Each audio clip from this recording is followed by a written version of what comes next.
గుంటూరులో మాజీ మంత్రి అంబటి రాంబాబు మీడియాతో మాట్లాడుతున్నారు. ప్రత్యక్షంగా చూద్దాం. సవినయంగా సబ్మిట్ చేసుకుందామనేటువంటి ఉద్దేశంతో నేను రాజమండ్రిలో రిలీజ్ అయిన తర్వాత కొన్ని విషయాలు మాత్రమే మాట్లాడి ఈ సంఘటనా స్థలంలోనే అన్ని విషయాలను మాట్లాడనే ఉద్దేశంతో మొన్న నుంచి ఈ రోజుకి వాయిదా వేసుకున్నాను. ఏంది నేను తెలుగుదేశం పార్టీ వారు ఒక ఫ్లెక్సీ కట్టారు, మీ అందరూ చూశారు.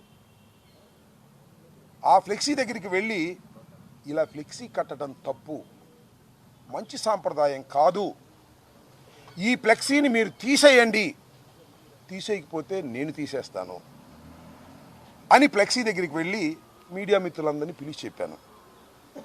ఇది చెడు సాంప్రదాయమా? అప్పుడు ఎవరు లేరు. నేను చించేస్తే అడిగేవాళ్ళు లేడు. చించటం మంచి సాంప్రదాయం కాదు, రెచ్చగొట్టడం మంచి సాంప్రదాయం కాదు, ఇలా మా మీద మీరు ఫ్లెక్సీలు కట్టడం తప్పు. మీ గొప్పతనాన్ని గురించి కట్టుకోండి, చంద్రబాబు గొప్పవాడని కట్టుకోండి. జగన్మోహన్ రెడ్డి గారిని దూషిస్తూ, సుబ్బారెడ్డి గారిని దూషిస్తూ, కరుణాకర్ రెడ్డి గారిని దూషిస్తూ మీరు కట్టకండి తప్పు అని చెప్పాలని ఆవేదనతో నేను వెళ్ళానే. వెళ్ళి చించేయలేదే, చెప్పాను, వచ్చేసాను. ఇది జరిగినటువంటి అంశం. నెక్స్ట్ రోజు రాష్ట్ర వ్యాపితంగా పిలుపునిచ్చింది వైఎస్ఆర్ కాంగ్రెస్ పార్టీ. ఇలా తప్పుడు ప్రచారం చేస్తున్నారు, ఫ్లెక్సీలు కడుతున్నారు, దీని మీద గుళ్ళల్లో పూజ చేసి, ఎందుకంటే లడ్డూకు సంబంధించినటువంటి అంశం అది, పవిత్రమైన లడ్డూకు సంబంధించిన అంశం అది.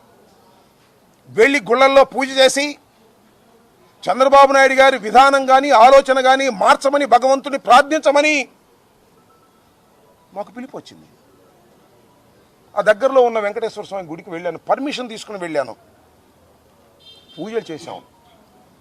అప్పుడు నల్లపాడు పోలీస్ సిఐ నాకు ఫోన్ చేశాడు, వంశీ. ఎస్పీ గారు అడగమన్నారండి, మీరు ఆ ఫ్లెక్సీని చింపడానికి వెళుతున్నారా లేక పూజకి వెళుతున్నారా అని. ఎందుకు చింపుతామయ్యా, పూజకి వెళుతున్నాము అంతే తప్ప చింపే ప్రశ్న ఉద్భవించదు అని చెప్పా. పూజ చేసి వస్తుంటే ఏం జరిగిందో మీరు అందరూ చూశారు. కర్రలు, రాడ్లు తీసుకుని నా కారు మీదకి వచ్చారు, నా కారును కొట్టే ప్రయత్నం చేశారు, తిట్టారు, బూతులు, భయంకరమైన బూతులు మీరు చూశారు. ఒక మహిళ ఎలా తిట్టిందో ఆమె సంగతి కూడా తర్వాత చెప్తా. నేను అందరూ ఫిల్దీ లాంగ్వేజ్ ఇష్టం వచ్చినట్టుగా ఎమ్మ ఎక్క తిడుతుంటే ఎస్ ఆవేశం వచ్చింది. స్పర్ ఆఫ్ ది మూమెంట్ బయటకు వచ్చి నేను కూడా బూతులు మాట్లాడాను. It is a purely reaction. నా ఉద్దేశం అది కాదు, ఇట్ ఈస్ ఎ రియాక్షన్. ఎదుటివాడు చెయ్యొత్తుంటే పట్టుకోవటం, ఎదుటివాడు తిడుతుంటే తిరిగి తిట్టడం, ఇది మాత్రమే జరిగింది. ఏం జరిగిందని తర్వాత వాళ్ళు తిట్టారు, నా కారు మీద కొట్టారు, నేను తిరిగి తిట్టాను, ఇంటికి వచ్చేసాను. ఆలోచించాను, 1-2 సార్లు ఎందుకురా తొందరపడ్డాను.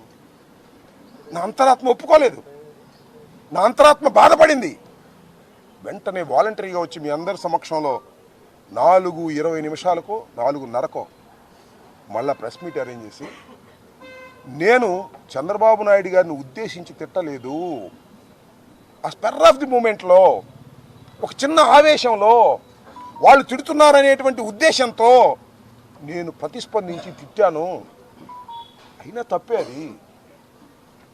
నేను ఈ వయసులో ఇంత సీనియర్ అయ్యుండి తిట్టి ఉండవలసింది కాదు అని పశ్చాత్తాపడ్డాను. పడ్డానా పడలేదా? పశ్చాత్తాపడితే చెప్తారుగా చాలామంది, పశ్చాత్తాపానికి మించిన ప్రాయచిత్తం లేదని నేను పశ్చాత్తాపడ్డాను. ఏం జరిగిందండి తర్వాత? ఎంత ఘోరం అండి. నా ఇంటి మీదకి వచ్చారండి, ఎంతమంది వచ్చారండి, ఎంతసేపు ఉన్నారండి? 5ంటికి వచ్చారు. ఇది 4:20కి నా సమావేశం జరిగితే మీరందరూ ఉన్నారు, మీడియా అంతా ఉంది, ఎవ్వరు వెళ్ళలేదు. 5ంటికి వచ్చారు. ఎప్పుడు దాకా ఉన్నారండి? రాత్రి 12 దాటేంతవరకే ఉన్నారు. ఇక్కడే బ్యాచ్లుగా వస్తున్నారు. పెదకూరపాడు వాళ్ళు వస్తారు, వినుకొండ వాళ్ళు వస్తారు, సత్తెనపల్లి వాళ్ళు వస్తారు, భాష్యం స్టూడెంట్స్ వస్తారు, విధ్వంసం చేస్తారు. గదిలో ఉన్నాను, 10-20 నిమిషాలకు తీసుకెళ్లారు. నా ఇంటి మీద నా పిల్లలు ఉన్నారు, నా మనవాళ్ళు ఉన్నారు, తరిమారు, పగలగొట్టారు. పోలీసులు లేరా? అందరు పోలీసులు ఉన్నారుగా. ఆపే ప్రయత్నం చేశారా? 1 గంట కాదు, 2 గంటలు కాదు, ఇంతకుముందు కూడా దాడులు చూసాం. వస్తారు, స్పరావతి కొట్టప్పుడు కొడతారు, పారిపోతారు. అలా కాదు ఇది, అలా కానే కాదు ఇది. 7 గంటల సేపు కరాళ నృత్యం చేశారు ఇక్కడ. ఎవరి మద్దతుతో చేశారు? ఇక్కడ పోలీసుల మద్దతుతో చేశారు. రక్షించవలసిన వాళ్ళు పోలీసులు, హింసాత్మక సంఘటనలు చేస్తున్న వాళ్ళు తెలుగుదేశం గూండాలు. పోలీసు గూండాలు ఏకమైపోయారే, ఎక్కడ చూశారా? ఇప్పుడన్నా విన్నారా? పోలీసులు గూండాలు ఏకమైపోయి అతి